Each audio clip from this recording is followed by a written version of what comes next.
ബിസ്മില്ലാഹിർറഹ്മാനിർറഹീം. അൽഹംദുലില്ലാ അസ്സലാത്തു വസ്സലാമു അലാ റസൂലിഹിൽ അമീൻ വഅലാ ആലിഹി വസഹബിഹി അജ്മഈൻ. അമ്മാ ബഅദ്.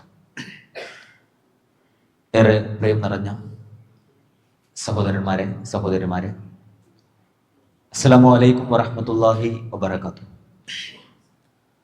നമ്മളിവിടെ പറയുന്നതും കേൾക്കുന്നതും നമ്മളുടെ ഈ ഒരുമിച്ചിരുത്തവുമെല്ലാം വരുംകാല ജീവിതത്തിൽ വെളിച്ചമായി മാറാൻ റബ്ബ് സുബ്ഹാനഹു വ തആല നമുക്ക് തൗഫീഖ് നൽകി അനുഗ്രഹിക്കുമാറാകട്ടെ.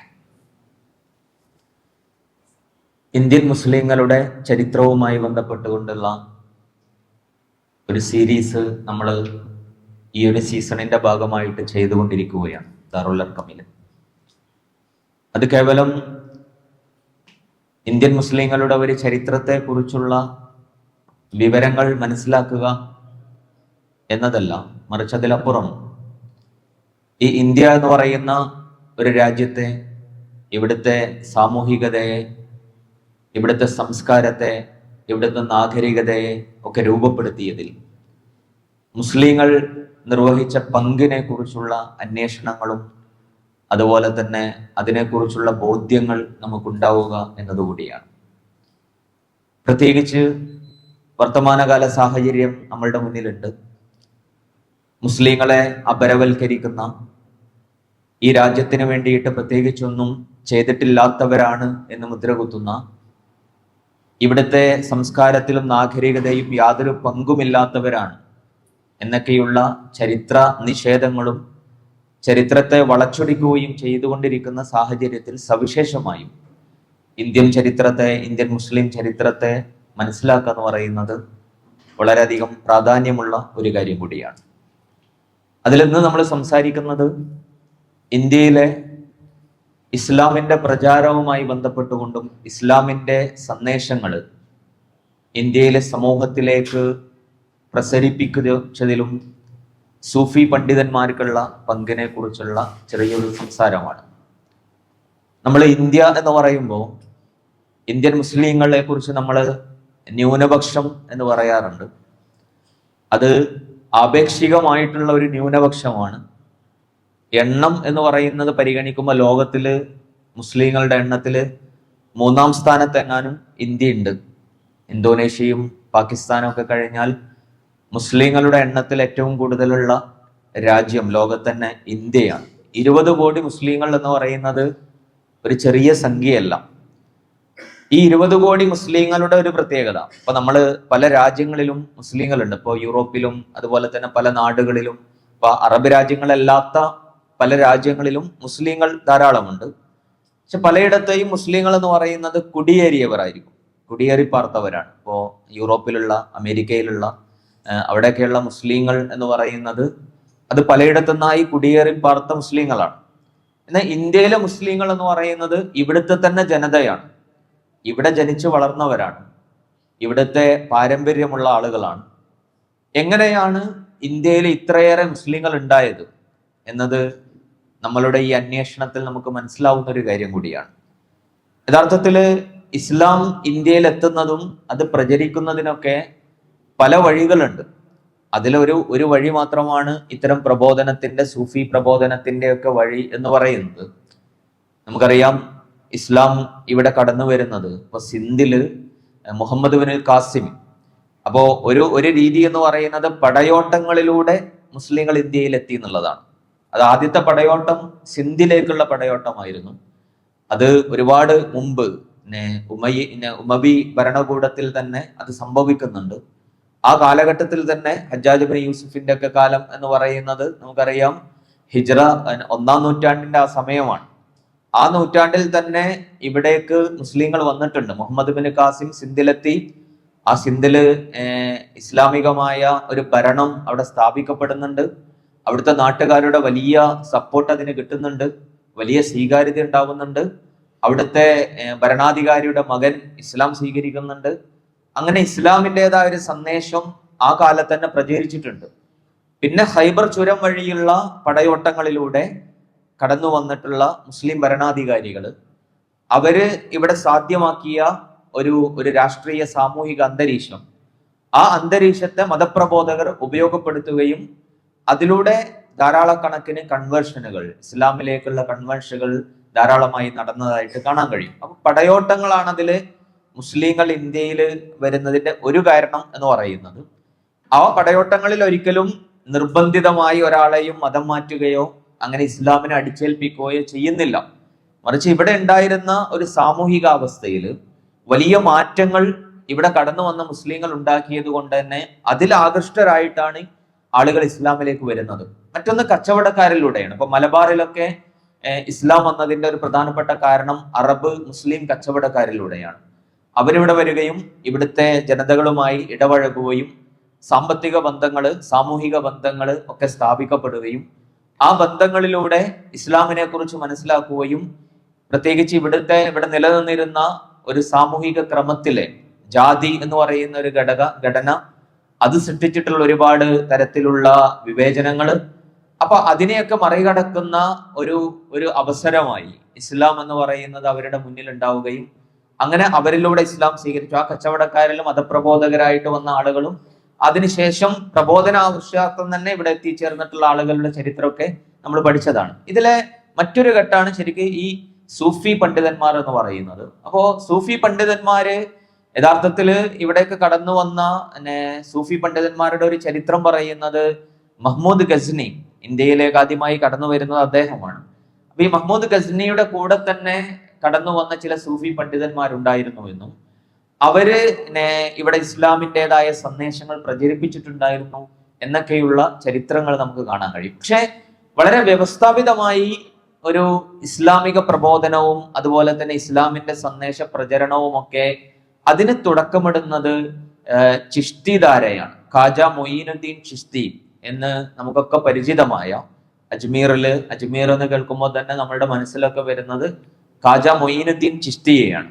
അപ്പൊ ഈ ഖാജ മൊയ്നുദ്ദീൻ ചിഷ്തിയാണ് അങ്ങനെ വളരെ വ്യവസ്ഥാപിതമായ രൂപത്തില് ഇസ്ലാമിന്റെ സന്ദേശങ്ങൾ ഇന്ത്യയിൽ പ്രചരിപ്പിക്കാനുള്ള ഒരു തുടക്കം അദ്ദേഹമാണ് അതിന്റെ ഒരു തുടക്കം കുറിക്കുന്നത്.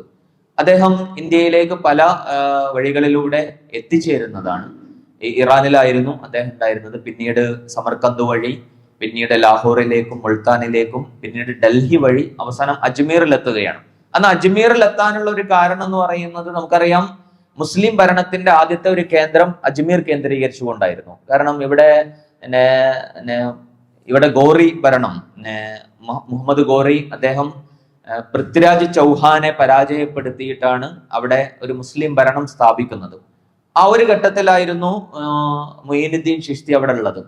അതുകൊണ്ട് തന്നെ ആ മൊയ്നുദ്ദീൻ ചിഷ്തി അവിടെ അദ്ദേഹത്തിന്റെ അധ്യാപനങ്ങൾ ആരംഭിക്കുകയും അദ്ദേഹത്തിന്റെ ആ ഒരു വ്യക്തിപ്രഭാവവും അറിവും അതുപോലെ തന്നെ ആത്മീയമായ ഭാവങ്ങളുമൊക്കെ ആളുകളെ ധാരാളമായി ആകർഷിക്കുന്നുണ്ട്. അങ്ങനെ ആ ആകർഷണത്തില് പല രൂപത്തില് നമുക്കറിയാം, അന്നത്തെ ഇസ്ലാമിലേക്ക് ആളുകൾ കടന്നു വരുന്നതിന്റെ പല കാരണങ്ങൾ ഉണ്ടാവും. അപ്പോ ചില പണ്ഡിതന്മാര് അവർ ഇസ്ലാമിനെ തന്നെ പരിചയപ്പെടുത്തി അവരെ ഇസ്ലാമിലേക്ക് ക്ഷണിച്ച് ആ രൂപത്തില് ഇസ്ലാമിക പ്രബോധനം നിർവഹിച്ചവരുണ്ട്. ചിലര് അങ്ങനെയല്ല, മനുഷ്യന്റെ ഓരോരുത്തരുടെയും ഒരു ആന്തരികമായ ഒരു പരിവർത്തനം, മനുഷ്യരുടെ പൊതുവിലുള്ള ഒരു ആന്തരികമായ പരിവർത്തനത്തെ ഉത്തേജിപ്പിക്കുകയും അവരുടെ ഒരു സ്പിരിച്വാലിറ്റിയെ അഡ്രസ് ചെയ്യുകയും ഒക്കെ ചെയ്യുകയും അതുവഴി ഇസ്ലാമിലേക്ക് കടന്നു വരുന്നവരുണ്ട്. മാത്രമല്ല കുറെ ആളുകൾ ഇതിലേക്ക് ആകൃഷ്ടരാവാനുള്ള ഒരു കാരണം എന്ന് പറയുന്നത് യഥാർത്ഥത്തിൽ അവിടെ രൂപപ്പെട്ട സദസ്സുകളാണ്. ആ സദസ്സുകളുടെ ഒരു പ്രത്യേകത എന്ന് പറയുന്നത് അവിടെ എല്ലാവരും ഒരുപോലെയായിരുന്നു. ആ സദസ്സിലെത്തുന്ന ഇപ്പോ ഖാജ മൊയ്നുദ്ദീൻ ചിഷ്തിയുടെയൊക്കെ സദസ്സിലെത്തുന്ന ആളുകൾ അവർ പരിഗണിക്കപ്പെടുന്നത് ഒരേപോലെയാണ്. അവരിയ്ക്കുന്നതും അവർ ഭക്ഷണം കഴിക്കുന്നതും ഒക്കെ ഒരു സമത്വം എന്ന് പറയുന്ന ഒരു മനുഷ്യ സമത്വത്തിന്റെ ഒരു പ്രായോഗികത, അത് ഇന്ത്യയിലെ ഇവിടുത്തെ ജനതകൾക്ക് അതൊരു പുതുമയായിരുന്നു. കാരണം ഇവിടുത്തെ ഉച്ചനീചത്വങ്ങള്, ജാതിപരമായ വിവേചനങ്ങള്, അങ്ങനെയൊക്കെ ജീവിച്ച് അങ്ങനെയൊക്കെ മുന്നോട്ട് പോയിരുന്ന ഒരു സമൂഹത്തില് ഇങ്ങനെ എല്ലാവരും ഒരുപോലെ പരിഗണിക്കപ്പെടുന്ന ഒരു സാമൂഹികമായ അന്തരീക്ഷത്തില് ധാരാളക്കണക്കിന് ആളുകൾ ആകൃഷ്ടരാകുന്നുണ്ട്.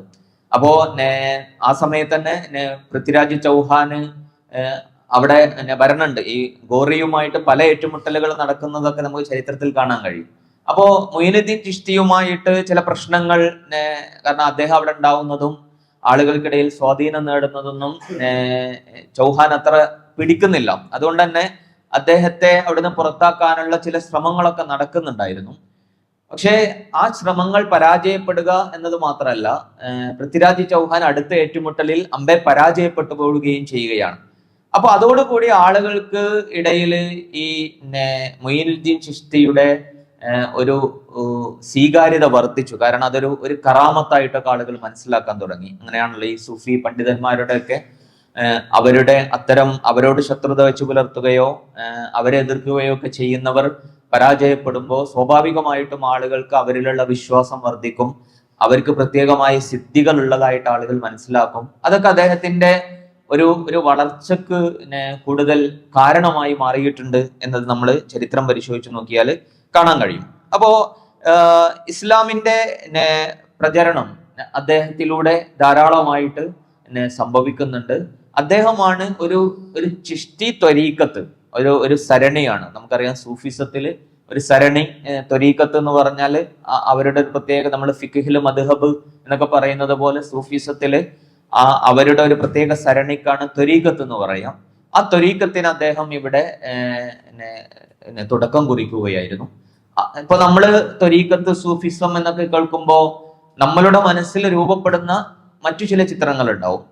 അത് നമുക്ക് കാണാൻ കഴിയുന്നത് അങ്ങനെ പല ധാരണകൾ സൂഫിസത്തിൽ ഉണ്ടായിട്ടുണ്ട്. അതായത് നിഗൂഢവാദങ്ങളുമായിട്ട്, അങ്ങനെ അത്തരം സാമൂഹികതയുമായിട്ട് അത്തരം ബന്ധമില്ലാത്ത, നിഗൂഢ അർത്ഥത്തില് ഇസ്ലാമിനെ അല്ലെങ്കിൽ ആത്മീയതയൊക്കെ വ്യാഖ്യാനിച്ചുകൊണ്ട് അങ്ങനെയൊക്കെ സൂഫിസത്തെ കൊണ്ട് നടന്ന ധാരകളും മറ്റൊരു വശത്ത് ഉണ്ടായിട്ടുണ്ട്. അത് പ്രത്യേകിച്ച് ശക്തിപ്പെടുന്നത് ഇവിടുത്തെ ഇന്ത്യൻ മുസ്ലിം ചരിത്രത്തില് അക്ബറിന്റെ കാലത്താണ്. കാരണം അക്ബർ നമുക്കറിയാം, അക്ബർ കുറച്ചുകൂടി വേറെ അർത്ഥത്തിലൊരു ഇസ്ലാമിനെ അത്രമാത്രം ഉൾക്കൊണ്ട ഒരു വ്യക്തി ആയിരുന്നില്ല.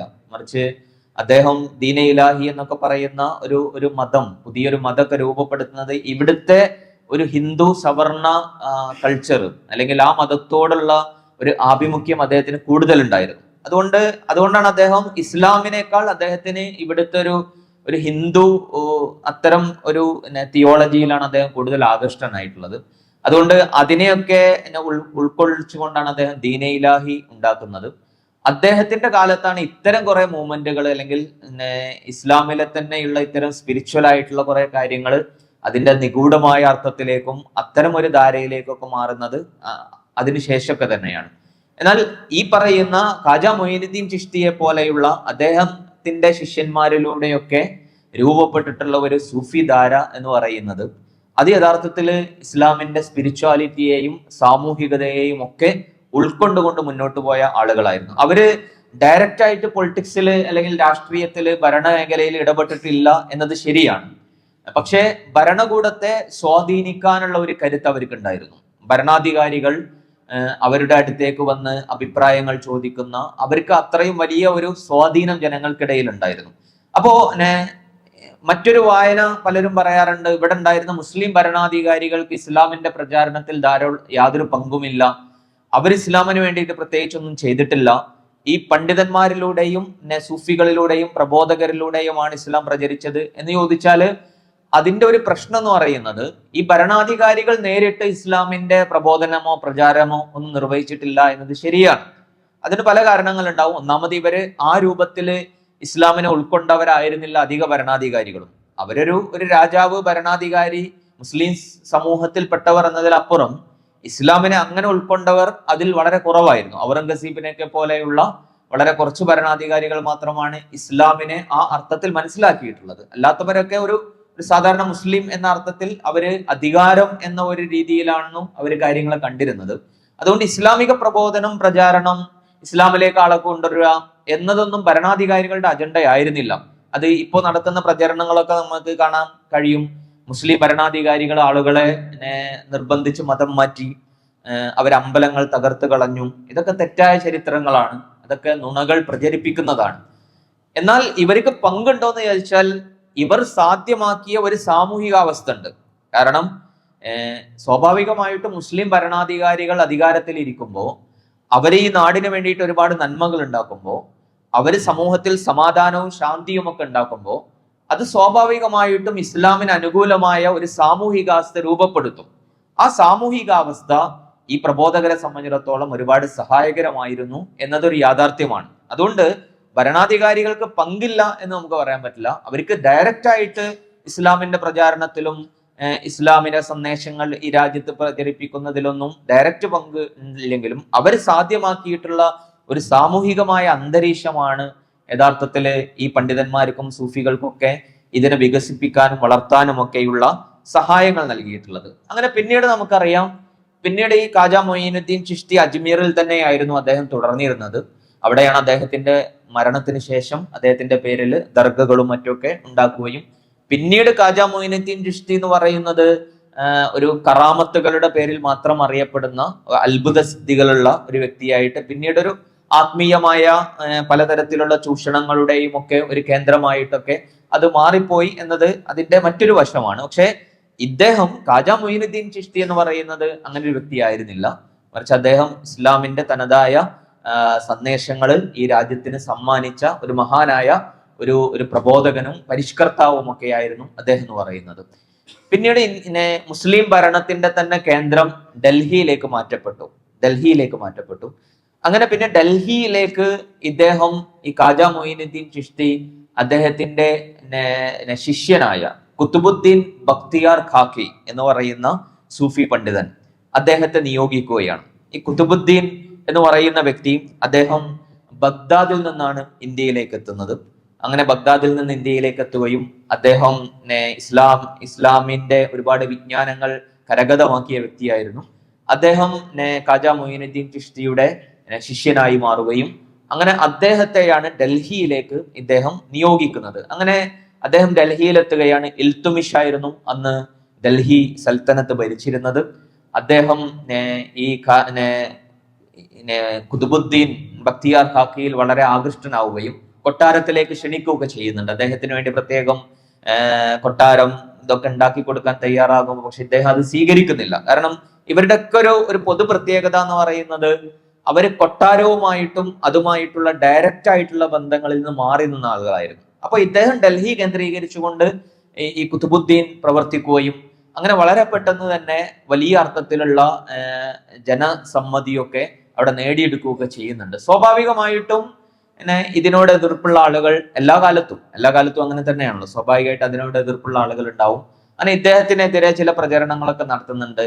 ഒരു നജ്മുദ്ദീൻ സുഹറ എന്ന് പറയുന്ന മറ്റൊരു പണ്ഡിതൻ ഉണ്ടായിരുന്നു അവിടെ. അപ്പോ ഈ കുത്തുബുദ്ദീൻ ബക്തിയാർ ഖാക്കി ഡൽഹിയിലെത്തുകയും വലിയ ജനസ്വീകാര്യത ഒക്കെ കിട്ടുകയും ഒക്കെ ചെയ്ത ഒരു സന്ദർഭത്തില് ഇദ്ദേഹത്തിനെതിരെ ചില പ്രചരണങ്ങൾ നടത്തുകയും ഈ മൊയ്നുദ്ദീൻ ചിശ്തിയോട് തന്നെ ഒരു പരാതി ചെല്ലുകയും ചെയ്തു. കാരണം ഇദ്ദേഹം സ്വയം തന്നെ ഒരു സ്വാർത്ഥമായിട്ട് കാര്യങ്ങൾ നോക്കിക്കാണുന്നുണ്ട്. ഇദ്ദേഹത്തിന് ജനപ്രീതി കൂടിയപ്പോൾ അദ്ദേഹം അതിൽ ആകൃഷ്ടനായി പോയിട്ടുണ്ട് എന്നൊക്കെയുള്ള ചില വർത്തമാനങ്ങൾ ഉണ്ടാവുകയും അങ്ങനെ മൊയ്നുദ്ദീൻ ചിശ്തി ഡൽഹിയിൽ എത്തുകയും ചെയ്യുന്നുണ്ട്. അങ്ങനെ ഡൽഹിയിലെത്തിയിട്ട് ശിഷ്യനായ കുത്തുബുദ്ദീനോട് പറയുന്നുണ്ട്, ഇനി ഇവിടെ താങ്കൾ നിന്നത് മതി, ഇനി താങ്കൾ വലിയ ആളായിട്ടൊക്കെ മാറിയിട്ടുണ്ട് എന്നൊക്കെ ആളുകൾ പറയുന്നത് കേട്ടു. അതുകൊണ്ട് ഇനി അജ്മീറിൽ വന്നിട്ട് ഞാൻ താങ്കളുടെ ശിഷ്യനാവാം എന്നൊക്കെയുള്ള രീതിയിൽ അദ്ദേഹം സംസാരിക്കുകയാണ്. അപ്പോ ഇദ്ദേഹം മറുപടി പറയുന്നുണ്ട്, താങ്കൾ എന്നോട് ആവശ്യപ്പെടുകയാണെങ്കിൽ ഞാൻ ഇവിടുന്ന് എവിടേക്കും വരാം, താങ്കളുടെ ശിഷ്യനായിട്ട് എവിടെ വന്ന് ജീവിക്കാൻ ഞാൻ തയ്യാറാണ്. അങ്ങനെ ഇദ്ദേഹത്തിന്റെ കൂടെ പോരാൻ തയ്യാറാകുന്ന കുതുബുദ്ദീൻ യാത്ര പുറപ്പെടാൻ നേരത്ത് ആളുകൾ ഒരുമിച്ച് കൂടുകയാണ്.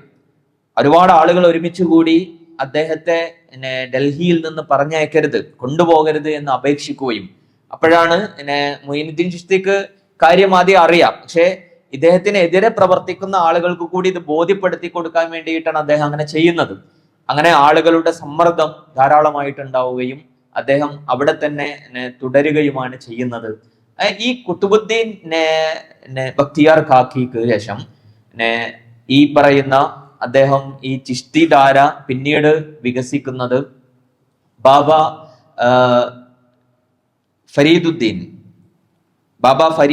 ഗഞ്ചെ ഷഖർ എന്ന് പറയുന്ന ഒരു സൂഫി പണ്ഡിതനിലൂടെയാണ്. ഈ ബാബ ഫരീദുദ്ദീൻ ഗഞ്ചെ ഷഖറിനെ ഈ ചിശ്തി ധാരയുടെ രണ്ടാം സ്ഥാപകൻ എന്നൊക്കെയാണ് അറിയപ്പെടുന്നത്. അതിന്റെ ഒരു കാരണം എന്ന് പറയുന്നത് ഇന്ത്യയില് ഈ ധാരയെ, ഈ ചിശ്തി ധാരയെ ഏറ്റവും കൂടുതൽ പ്രചരിപ്പിക്കുകയും ധാരാളം ഇടങ്ങളിലേക്ക് അതിനെ എത്തിക്കുകയും ചെയ്തത് ഈ ഫരീദുദ്ദീനാണ്. അപ്പൊ ഈ ഫരീദുദ്ദീന്റെ രണ്ട് ശിഷ്യന്മാരുണ്ടായിരുന്നു. ഒന്ന് നിസാമുദ്ദീൻ ഔലിയാണ്, മറ്റൊന്ന് അദ്ദേഹത്തിന്റെ മറ്റൊരു ശിഷ്യനായ അലാവുദ്ദീൻ അഹമ്മദ് സ്വാബിർ എന്ന് പറയുന്ന മറ്റൊരു ശിഷ്യനുണ്ട്. ഇത് രണ്ട് ധാരയായിട്ട് പിന്നീട് ഇന്ത്യയിൽ വികസിക്കുന്നുണ്ട്. നിസാമിയ ധാരയായിട്ടും അതുപോലെ സ്വാബിരിയ ത്വരീഖത്തായിട്ടും രണ്ട് ധാരയായിട്ട് അത് വികസിച്ചു പോകുന്നുണ്ട്. അപ്പൊ ഈ ഫരീദുദ്ദീൻ ഗഞ്ചശക്കർ അദ്ദേഹം ആദ്യം ഡൽഹിയിലായിരുന്നു ഉണ്ടായിരുന്നത്.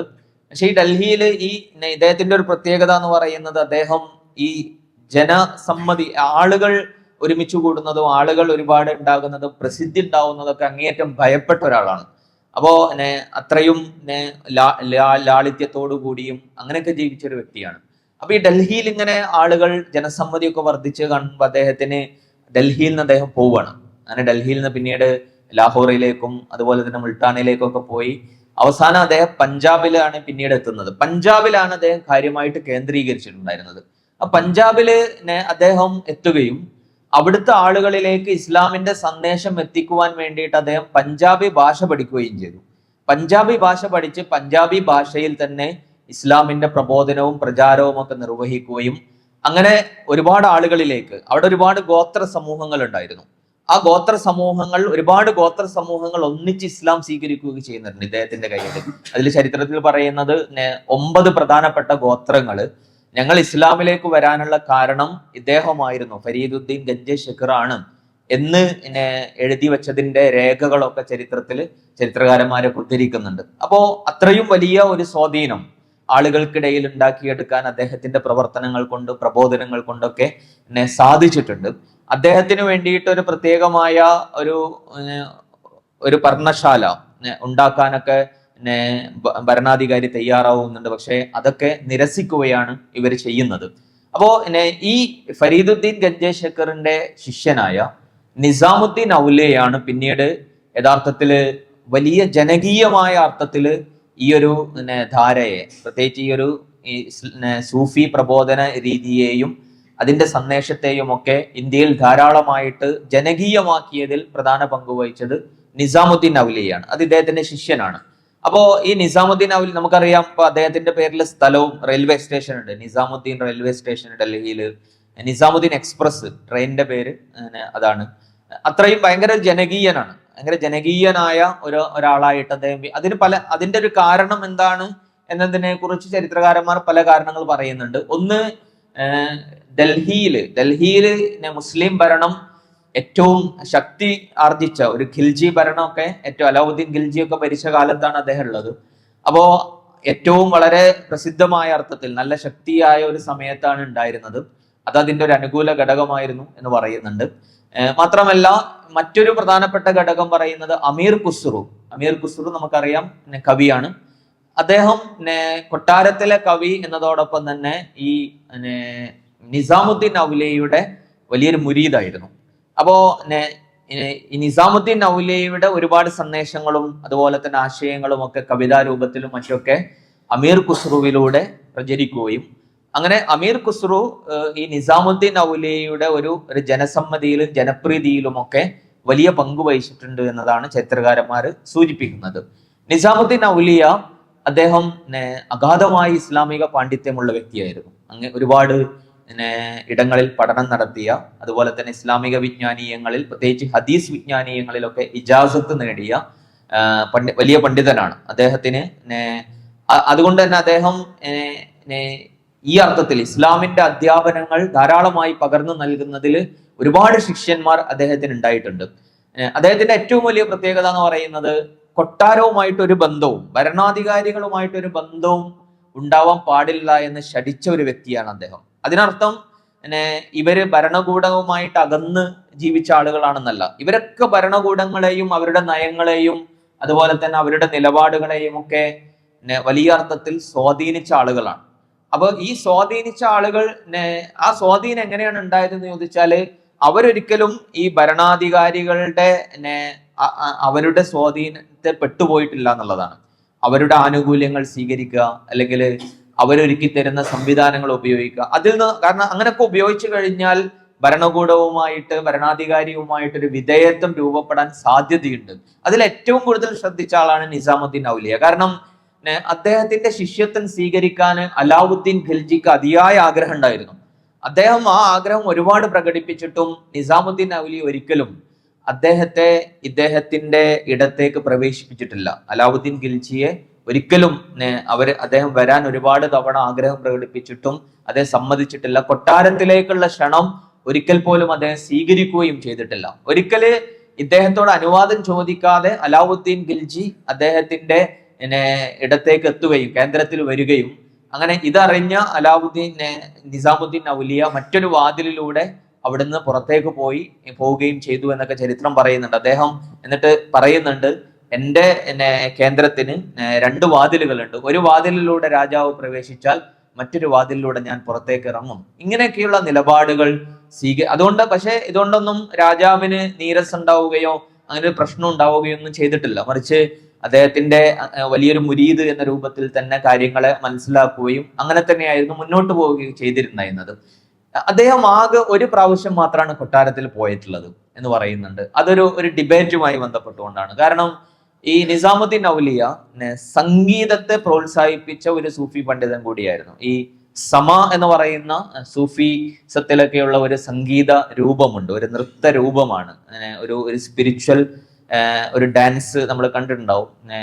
അതിന്റെ ഒരു രീതി ഇദ്ദേഹത്തിന്റെ ഒരു ത്വരീഖത്തിൽ ഉണ്ടായിരുന്നു.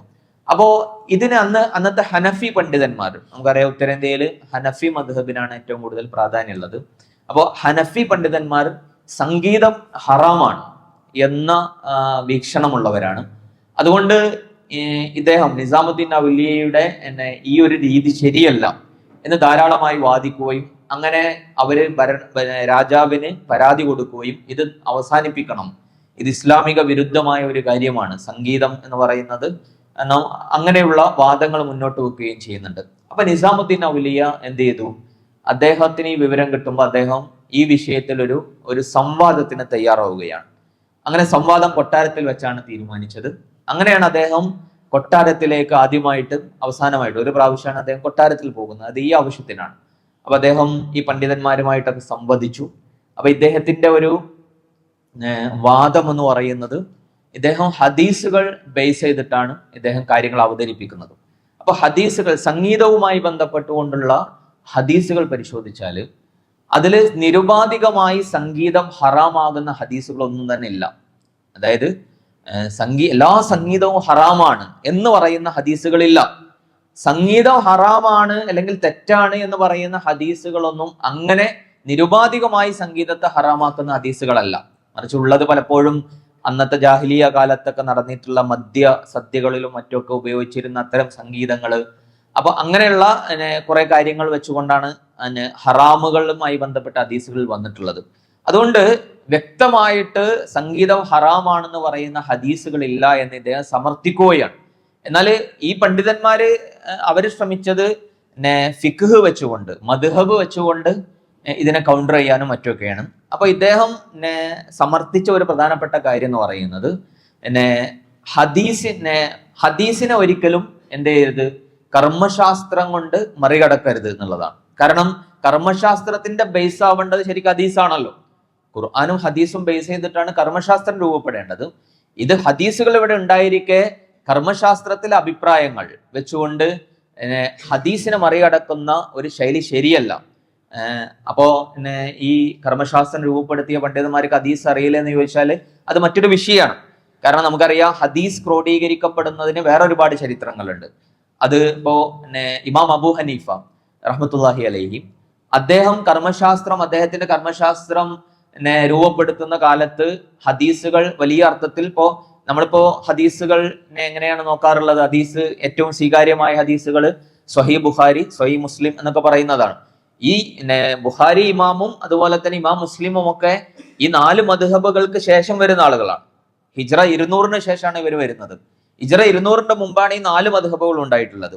അപ്പോ അതിന്റെ ഒരു പരിമിതി എന്തായിരുന്നു എന്ന് വെച്ചാൽ, ഇമാം അബൂ ഹനീഫ റഹ്മത്തുള്ളാഹി അലൈഹിക്ക് കിട്ടിയ കുറെ ഹദീസുകൾ വെച്ചുകൊണ്ടാണ് അദ്ദേഹത്തിന്റെ കർമ്മശാസ്ത്രത്തെ രൂപപ്പെടുത്തിയിട്ടുണ്ടാവുക. അന്ന് ക്രോഡീകരിക്കപ്പെട്ട ഹദീസുകളും മറ്റൊക്കെയാണ് അദ്ദേഹത്തിന് അവലംബമായിട്ടുണ്ടാവുക. അതിനുശേഷം വന്ന ഇമാമുമാര്, ഇപ്പൊ ഇമാം ഷാഫി റഹ്മത്തുള്ളാഹി അലൈഹി ആ 4 ഇമാമുമാരിൽ അവസാനം വരുന്ന ആളാണ്. അദ്ദേഹത്തിന് ചിലപ്പോ ഇമാം അബൂ ഹനീഫക്ക് കിട്ടാത്ത പല ഹദീസുകളും കിട്ടിയിട്ടുണ്ടാവും. അപ്പൊ അദ്ദേഹം അത് വെച്ചുകൊണ്ടാണ് അഭിപ്രായങ്ങൾ രൂപപ്പെടുത്തിയിട്ടുണ്ടാവുക. അതിനുശേഷമാണ് സ്വഹീഹ് മുസ്ലിമും സ്വഹീഹ് ബുഖാരിയും ഒക്കെ ക്രോഡീകരിക്കപ്പെടുന്നത്. അപ്പോ നിസാമുദ്ദീൻ ഔലിയ പറഞ്ഞത് ഈ ഹദീസുകൾ എന്ന് പറയുന്നതാണ് ഇതിന്റെ ബേസ് ആവേണ്ടത്, അല്ലാതെ ഫിഖ് ബേസ് ചെയ്തിട്ടല്ല ഇതിനെ മനസ്സിലാക്കേണ്ടത് എന്ന് അദ്ദേഹം അവിടെ സമർത്ഥിക്കുകയൊക്കെ ചെയ്യുന്നുണ്ട്. അപ്പോ ഈ ഒരു ഡിബേറ്റുമായി ബന്ധപ്പെട്ടുകൊണ്ടാണ് അദ്ദേഹം കൊട്ടാരത്തിൽ ചെല്ലേണ്ടി വന്നതും എന്നതൊക്കെ ചരിത്രകാരന്മാർ പറയുന്നുണ്ട്. ഈ നിസാമുദ്ദീൻ ഔലിയയുടെ ഒരു വലിയ പ്രത്യേകത എന്ന് പറയുന്നത് അങ്ങേയറ്റം ലളിതമായി ജീവിച്ച ഒരാളാണ്. അദ്ദേഹത്തിന് അത്രയും ജനപ്രീതിയും ജനസമ്മതിയും, അദ്ദേഹത്തിന്റെ സദസ്സുകളിൽ സമൂഹത്തിലെ വ്യത്യസ്ത കാറ്റഗറിയിലുള്ള ആളുകൾ വരും. സമ്പന്നര് വരും, വലിയ സമ്പന്നരും, അതുപോലെ തന്നെ ഗവൺമെന്റ് ഉദ്യോഗസ്ഥര്, ഇങ്ങനെ ഒരുപാട് ആളുകൾ അദ്ദേഹത്തിന്റെ സദസ്സുകൾ ഉണ്ടായിരുന്നു. അവരൊക്കെയും ഒരുപാട് സമ്മാനങ്ങൾ ഇദ്ദേഹത്തിന് നൽകും.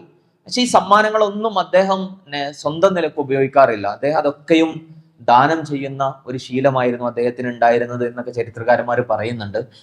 ഭക്ഷണ സാധനങ്ങളൊക്കെ ധാരാളമായിട്ട് അദ്ദേഹത്തിന്റെ സദസ്സുകളിൽ കൊണ്ടുവരികയും അദ്ദേഹം അതൊക്കെ ആളുകൾക്കിടയിൽ വിതരണം ചെയ്യുകയും ചെയ്യും. പലപ്പോഴും അദ്ദേഹം ഭക്ഷണം ഇല്ലാതെ പട്ടിണി കിടക്കുകയും ചെയ്തിട്ടുണ്ടായിരുന്നു എന്നാണ്. അപ്പൊ അത് ഭക്ഷണം കിട്ടാഞ്ഞിട്ടല്ല, അത് അദ്ദേഹം മനസ്സിലാക്കിയത് ഈ ഒരു ആത്മീയ സരണിയില് പട്ടിണി കിടക്കുക എന്ന് പറയുന്നത് അതിന്റെ ഒരു ഭാഗമാണെന്നാണ്. അങ്ങനെയൊക്കെ ആളുകൾ ഉണ്ടായിട്ടുണ്ട്. അവര് കാരണം ഈ ഭക്ഷണം കഴിക്കും, കൂടുതൽ ഭക്ഷണത്തോട് താല്പര്യം ഉണ്ടാവുക എന്ന് പറഞ്ഞാൽ അത് ഭൗതികതയോടുള്ള നമ്മളുടെ ഒരു താല്പര്യത്തെ വർദ്ധിപ്പിക്കും എന്നുള്ളതാണ്. ഭക്ഷണത്തോടുള്ള ഒരു പ്രിയവും ഭക്ഷണത്തോടുള്ള ഒരു താല്പര്യവും ഭൗതികതയോടുള്ള താല്പര്യം വർദ്ധിപ്പിക്കുന്നത് കൊണ്ട് ഇവരുടെയൊക്കെ പ്രത്യേകത അത്തരം ഭൗതികമായ അത്തരം കാര്യങ്ങളിൽ നിന്നൊക്കെ പരമാവധി മാറി നിൽക്കുക എന്നുള്ളതാണ്. അതിലൊക്കെ വലിയ അർത്ഥത്തിൽ സൂക്ഷ്മത പുലർത്തിയ ആളുകൂടിയായിരുന്നു നിസാമുദ്ദീൻ ഔലിയ എന്ന് പറയുന്നത്. അപ്പോ അദ്ദേഹമാണ് ഈ ഒരു സൂഫി പ്രബോധനത്തെ, ഇതിന്റെ ഒരു രീതിയൊക്കെ ധാരാളമായിട്ട് ജനകീയവൽക്കരിച്ചിട്ടുണ്ടായിരുന്നു. ഒരുപാട് ആളുകൾ ഇസ്ലാമിനെ മനസ്സിലാക്കുന്നതിലും അതുപോലെ തന്നെ ഇസ്ലാം സ്വീകരിക്കുന്നതിലൊക്കെ ഇവരുടെ പ്രബോധനങ്ങളൊക്കെ കാരണമായിട്ടുണ്ട്. അപ്പോൾ ഇത് മൊത്തത്തിൽ ഇങ്ങനെ വളരെ ചുരുങ്ങിയ ഭാഷയിൽ അവതരിപ്പിച്ചതാണ്. ഇവരുടെ ഓരോരുത്തരുടെയും ചരിത്രമൊക്കെ വലിയ വിശാലമായ ചരിത്രങ്ങളുണ്ട്. അപ്പൊ ഇതിലെ ഈ സൂഫി പണ്ഡിതന്മാരിൽ ഈ 4 പേര് വളരെ പ്രധാനപ്പെട്ട ആളുകളാണ്. ഖാജ മൊയ്നുദ്ദീൻ ചിശ്തിയിൽ നിന്ന് തുടങ്ങി, പിന്നെ കുതുബുദ്ദീൻ ബക്തിയാർ കാക്കിയിലൂടെ, അതുപോലെ തന്നെ ഫരീദുദ്ദീൻ ഗഞ്ച ഷെഖറിലൂടെ നിസാമുദ്ദീൻ ഔലിയയിലേക്ക് എത്തുമ്പോൾ ഈ ഒരു ധാര, ഈ ഒരു സൂഫി പ്രബോധന ധാര ഇന്ത്യയിൽ വലിയ അർത്ഥത്തിൽ ഇസ്ലാമിന്റെ പ്രചാരണത്തിൽ വലിയ പങ്ക് വഹിച്ച ഒരു ധാരയായിരുന്നു.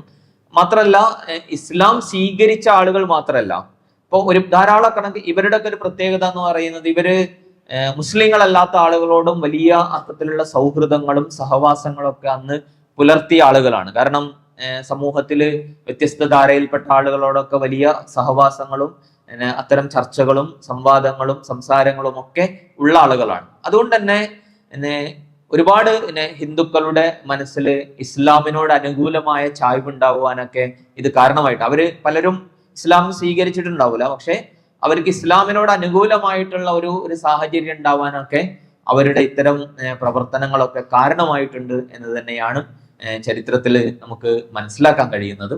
അപ്പോ ഞാൻ അവസാനിപ്പിക്കുകയാണ്. പറഞ്ഞു വന്നത്, ഇന്ത്യയുടെ ഒരു സാമൂഹിക രൂപീകരണത്തിൽ ഇത്തരം മുസ്ലിങ്ങളുടെ ഇടപെടലുകൾ വഹിച്ച പങ്കുകൾ പരിശോധിച്ചു നോക്കുമ്പോൾ അതിൽ പ്രധാനപ്പെട്ട ഒരു പങ്ക് വഹിച്ച ആളുകൾ തന്നെയാണ് ഈ സൂഫി പ്രബോധക സംഘങ്ങൾ എന്ന് പറയുന്നത്.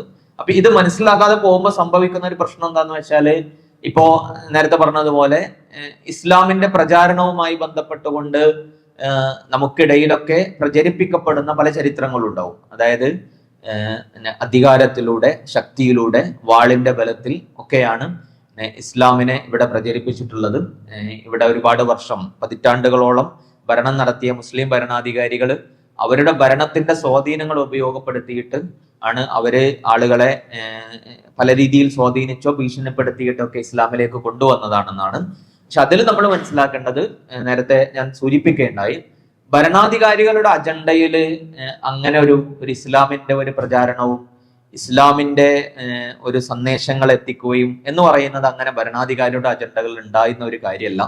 മാത്രമല്ല അവര് ഇവിടുത്തെ ഒരു സാമൂഹിക ഘടനയെ പൊളിച്ച് അങ്ങനെ, കാരണം നമുക്കറിയാലോ ഇവിടെ ഉണ്ടായിരുന്ന ഒരു സാമൂഹിക ഘടന എന്ന് പറയുന്നത് ജാതിയിൽ അധിഷ്ഠിതമായ, ജാതി ശ്രേണിയിലുള്ള ഒരു സാമൂഹിക ഘടനയാണ് ഇവിടെ ഉണ്ടായിരുന്നത്. അധികാരവും സ്വാധീനങ്ങളൊക്കെ ഉയർന്ന ജാതിക്കാര്, ബ്രാഹ്മണർക്കും അവരുള്ള അത്തരം ആളുകൾക്കൊക്കെയാണ് ഉണ്ടായിരുന്നത്.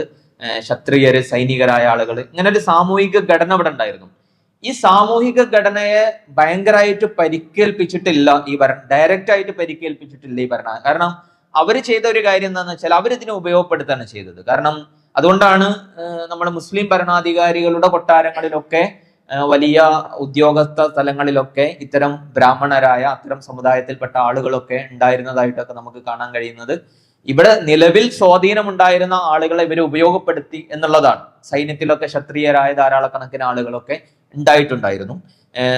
എന്നാൽ അതേസമയം ഈ പറയുന്ന ജാതിയിൽ അധിഷ്ഠിതമായ അനീതികളെ ഇവര് എതിർത്തിട്ടുണ്ടായിരുന്നു. കാരണം അവര് ഭരണം നടത്തുമ്പോൾ സ്വാഭാവികമായിട്ടും അത്തരം അനീതികൾ അനുവദിക്കുകയില്ല. അപ്പോൾ ആ അനീതികളും വിവേചനങ്ങളും കുറയാൻ ഭരണാധികാരികൾ കാരണമായിട്ടുണ്ടാവും. പക്ഷെ അതേസമയം ഈ പറയുന്ന ഒരു സാമൂഹികാവസ്ഥയിൽ നിന്ന് ആളുകളെ മനുഷ്യന്റെ ഒരു സാഹോദര്യവും സമത്വവും എന്ന് പറയുന്ന ഒരു ആശയ തലത്തിലേക്ക് കൊണ്ടെത്തിച്ചത് ഈ സൂഫി പ്രബോധക സംഘങ്ങളാണ്. അപ്പോ ഭരണകൂടങ്ങൾ അതിന് സഹായകരമായിട്ടുണ്ട്. കാരണം സ്വാഭാവികമായിട്ടും അവർ ഒരുക്കിയിട്ടുള്ള ഒരു അന്തരീക്ഷമുണ്ട്, ഒരു സാമൂഹിക രാഷ്ട്രീയ അന്തരീക്ഷമുണ്ട്. ആ അന്തരീക്ഷമാണ് ഇവർക്ക് അവരുടെ പ്രബോധന പ്രവർത്തനങ്ങൾ ഏറ്റവും ഭംഗിയിൽ മുന്നോട്ട് കൊണ്ടുപോകാനൊക്കെ വലിയ അർത്ഥത്തിൽ സഹായമായിട്ടുള്ളത്. മാത്രമല്ല ഈ ഒരു സൂഫി പണ്ഡിതന്മാരും ഭരണാധികാരികളും തമ്മിലുള്ള ഒരു ബന്ധമുണ്ട്. ആ ബന്ധം വിധേയത്വത്തിന്റെ ബന്ധമല്ല. അത് നമ്മൾ പ്രധാനമായിട്ട് മനസ്സിലാക്കേണ്ട ഒരു കാര്യമുണ്ട്. കാരണം ഇന്ന് പലപ്പോഴും കാണപ്പെടുന്ന ഒരു കാര്യം, അധികാരത്തോടും അധികാര ഇടങ്ങളോടും ഒക്കെയുള്ള ഒരു വിധേയത്വം പണ്ഡിതന്മാർക്ക് രൂപപ്പെടും. അത് ഇന്നെന്നല്ല, ചരിത്രത്തിൽ പലപ്പോഴും അത് സംഭവിച്ചിട്ടുണ്ട്. കാരണം ഭരണാധികാരികള് അവരുടേതായ ചെയ്തികൾക്ക്, അവരുടെ അനീതികൾക്ക്, അവരുടെ പലതരത്തിലുള്ള ചെയ്തികൾക്കും ഒക്കെ അവര് കൂട്ടുപിടിച്ചിരുന്നത് അല്ലെങ്കിൽ അതിന് ന്യായീകരണം കണ്ടെത്തിയിരുന്നത് പലപ്പോഴും കാലഘട്ടങ്ങളിൽ ആ കാലഘട്ടത്തിൽ ജീവിച്ച പണ്ഡിതന്മാർ ഞങ്ങളുടെ കൂടെ ഉണ്ട് എന്ന് വെച്ചുകൊണ്ടാണ്.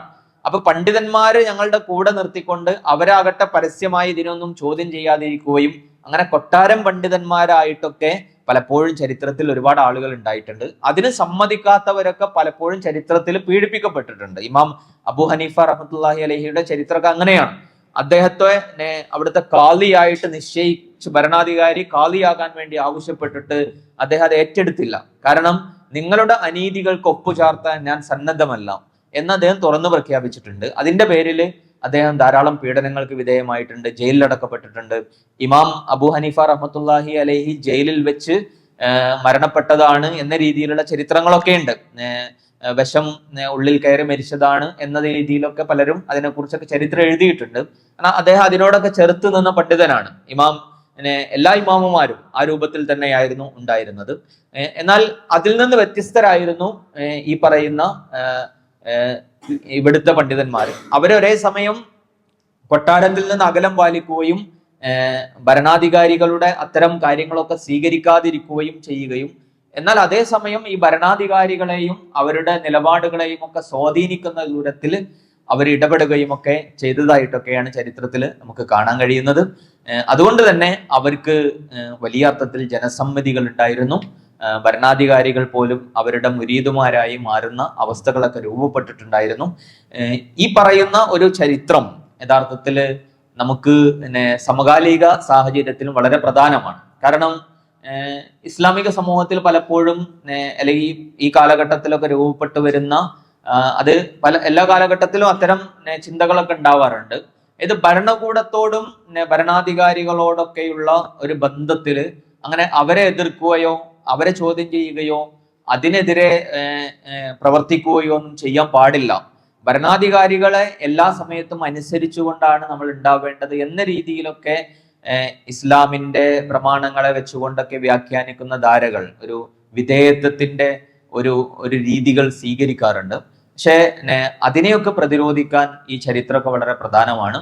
ഈ ചരിത്രം മാത്രമല്ല, ഇപ്പൊ കേരളത്തിലേക്കൊക്കെ വന്നാൽ ഇവിടെയുള്ള പണ്ഡിതന്മാരെ കുറിച്ചൊക്കെ നമ്മൾ ഇൻഷാ അല്ലാഹ് നമ്മളുടെ പഠനങ്ങളിലൊക്കെ വരും. ഇവിടുത്തെ മമ്പുറം തങ്ങളുമായി ബന്ധപ്പെട്ട് തങ്ങന്മാരുമായി ബന്ധപ്പെട്ടുകൊണ്ടും അതുപോലെ തന്നെ മഖ്ദൂം തങ്ങന്മാരുമായി ബന്ധപ്പെട്ടും പിന്നെ ഉമർ ഖാദിയുമായി ബന്ധപ്പെട്ടുകൊണ്ടും ഇവിടെ കേരളത്തിലൊക്കെ ഉണ്ടായിരുന്നു. അവരൊക്കെ ഒരേ സമയം ഈ പറയുന്ന സൂഫി പണ്ഡിതന്മാർ കൂടിയായിരുന്നു, സൂഫി പണ്ഡിതന്മാരായിരുന്നു. അതേസമയം സാമൂഹിക ജീവിതത്തിലൊക്കെ ശക്തമായി ഇടപെട്ട ആളുകൾ കൂടിയായിരുന്നു. അപ്പോ ആ ഒരു കൾച്ചറിനെ, ആ ഒരു സംസ്കാരത്തെ തന്നെയാണ് പുതിയ കാലത്ത് പണ്ഡിതന്മാരൊക്കെ പ്രതിനിധാനം ചെയ്യേണ്ടത് എന്നതിന്റെ വലിയൊരു പ്രചോദനം കൂടി ഈ ചരിത്രത്തിലൂടെയൊക്കെ നമ്മൾ മനസ്സിലാക്കേണ്ടതുണ്ട്. അള്ളാഹു സുബ്ഹാനഹു വ തആല ചരിത്രങ്ങളെ കൂടുതലായിട്ട് പഠിക്കാനും മനസ്സിലാക്കാനും നമ്മളുടെ വർത്തമാനകാല സാഹചര്യത്തിൽ നമുക്ക് മുന്നോട്ട് പോകാനുള്ള ഊർജങ്ങൾ അതിൽ നിന്ന് സമ്മാനിക്കാനൊക്കെ അള്ളാഹു നമ്മളെ അനുഗ്രഹിക്കുമാറാകട്ടെ. റബ്ബന ആതിനാ ഫിദ്ദുനിയ ഹസന വഫിൽ ആഖിറതി ഹസനതം വഖിനാ അദാബന്നാർ. ആമീൻ ആമീൻ ബിറഹ്മതിക യാ അർഹമർ റഹീമീൻ. വഅഖദവാന അൽഹംദുലില്ലാഹി റബ്ബിൽ ആലമീൻ. അസ്സലാമു അലൈക്കും വറഹ്മത്തുള്ളാഹി വബറകാതുഹു.